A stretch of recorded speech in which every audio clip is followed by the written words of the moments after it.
The simple interest on a sum of money for 2 years at 4% per annum is 340. Simple interest है इसी principal amount पे 2 years and 4% interest पे 340 rupees आ रहे हैं, ठीक है, जो सिंपल इंटरेस्ट है। The compound interest on this sum for 1 year payable half yearly at the same rate as, same rate पे compound interest for 1 year payable half yearly कितना होगा। तो इसके लिए सबसे पहले तो हमें गिवन डाटा में से प्रिंसिपल अमाउंट निकालना होगा and then we can calculate compound interest for the given time period, right. तो चलिए यहाँ पर ये जो फर्स्ट लाइन में हमें जो भी डाटा गिवन है इससे हम sum of money that is principal amount निकालते हैं। क्वेश्चन नंबर 11, इसके लिए प्रिंसिपल अमाउंट हमें मालूम नहीं है, टाइम 2 years दे रखा है, रेट ऑफ इंटरेस्ट 4% है एंड सिंपल इंटरेस्ट 340 रुपीज़ है। तो यहाँ पर फॉर्मूला होता है हमारे पास सिंपल इंटरेस्ट का, principal into rate into time upon 100। Simple interest 340 equals to principal amount हमें फाइंड आउट करना है, रेट 4%, टाइम 2 years अपॉन 100। अब इसको सॉल्व करके पी की वैल्यू निकालनी है। 2 1 2, 50 2 100, 25 2 50, 2 2 4। अब यहाँ से 340 एज इट इज़ 25 डिवाइड में यहाँ पर आने के बाद मल्टीप्लाई हो जाएगा एंड 2 मल्टीप्लाई में है, दूसरी साइड आने के बाद डिवाइड का हो जाएगा। तो प्रिंसिपल अमाउंट इतना आ रहा है, 2 1 2, 2 1 2, 2 7 14, 0, 25 को 170 से मल्टीप्लाई करेंगे तो यहाँ से पी की वैल्यू आ जाएगी 0।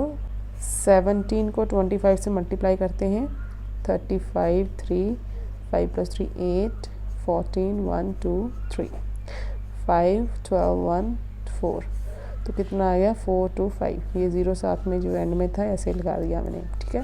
प्रिंसिपल अमाउंट हमारे पास आ चुका है। अब हमें फाइंड क्या करना है, कंपाउंड इंटरेस्ट, CI निकालना है जो कि अमाउंट माइनस प्रिंसिपल होता है। एंड यहाँ पर प्रिंसिपल अमाउंट हमारे पास ये है 4250 एंड रेट सेम रेट दे रखा है 4%, बट हाफ ईयरली है तो 2% आ जाएगा हाफ ईयरली, ठीक है। जो टाइम है वो 1 year है बट हाफ ईयरली है तो उसके लिए 2 हाफ ईयर्स आ जाएगा, ठीक है। ये तो क्लियर है, ये तो सबको मालूम ही है। तो अब amount equals to principal amount 4250, 1 plus rate कितना है यहाँ पर, अब हमारे पास 2 हो गया अपॉन 100 इंटू टाइम 2 years हो गया क्योंकि हाफ ईयरली है।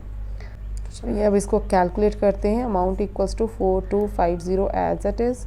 अब देखो यहाँ पर जो कटिंग हो रही है ना उसको कर देते हैं, 2 1 2, 50 2 100, तो 51 50 प्लस 1 होगा तो 51 अपॉन 50, पावर 2 है तो 2 बार आ जाएगा 51 अपॉन 50। ये 0 से 0 कैंसिल, 5 1 5, 5 8 40, 5 5 25।